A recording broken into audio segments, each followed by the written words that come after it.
Okay, guys, chapter 45, and I'm going to go ahead and read 46 too because 45 is pretty short. The beam of the flashlight was directed away from Stanley's eye and onto Zero's, who was sitting on his knees. The suitcase was in his lap. Mr. Pendensky was holding the flashlight. Mr. Sir stood next to him with his gun drawn, pointed in the same direction. Mr. Sir was barefoot, bare-chested, wearing only his pajama bottoms. The warden moved toward Zero. She was also in her bedclothes, wearing an extra long t-shirt. Unlike Mr. Sir, however, she had on boots. Mr. Pendensky was the only one fully dressed. Perhaps he had been on guard duty. Off in the distance, Stanley could see two more flashlights bobbing in the darkness. He felt helplessness in the hole. The boys arrived just in the nick, the warden started to say. She stopped talking and stopped walking. Then she slowly backed away. The lizard had crawled up onto the suitcase. Its big red eyes glowed in the beam of the flashlight. Its mouth was open, and Stanley could see its white tongue moving in and out between its black teeth. Zero sat still as a statue. The second lizard crawled up to the side of the suitcase and stopped less than an inch away from Zero's little finger. Stanley was afraid to look and afraid not to. He wondered if he could try and scramble out of the hole before the lizards reached him, but he didn't want to cause any commotion. The second lizard crawled across Zero's fingers and halfway up his arm.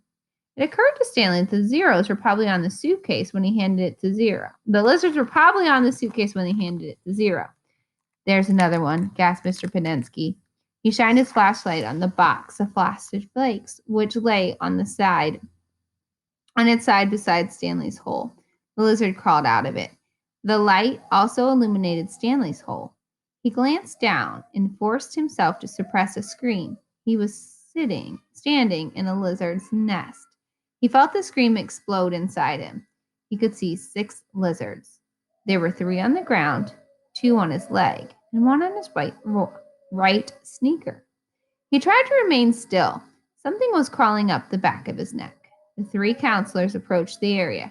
Stanley heard one say, "What's going to?" then whispered, "Oh my God." "What are we going to do?" said Mr. Pendensky.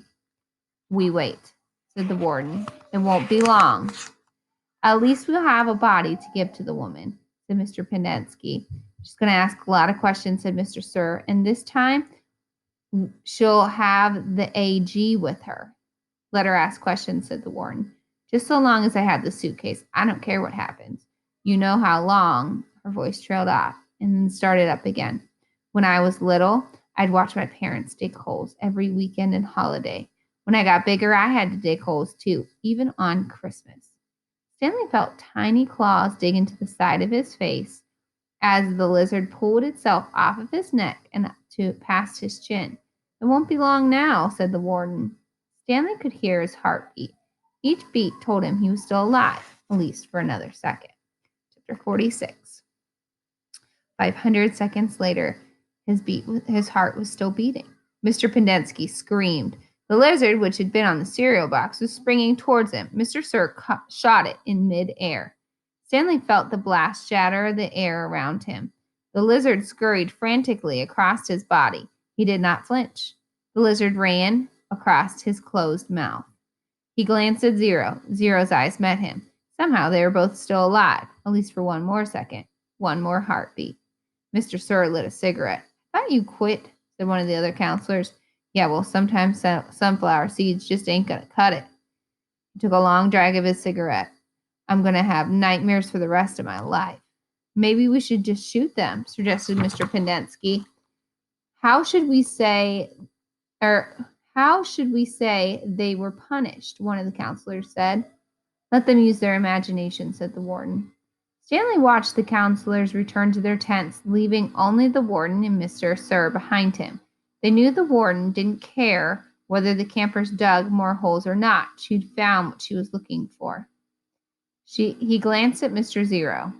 This lizard was perched on his shoulder. Zero remained perfectly still except for his high hand, which slowly formed into a fist.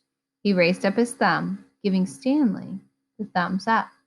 Stanley thought back to what Mr. Sir had said about his Eilinger in bits of conversation he had overheard. Stanley thought back to what Mr. Surd said to him earlier and bits of conversation he had overheard. He tried to make sense of it. Mr. Surd had said something about a lawyer, but Stanley knew his parents couldn't afford a lawyer. His legs were sore from remaining rigid for so long. Standing still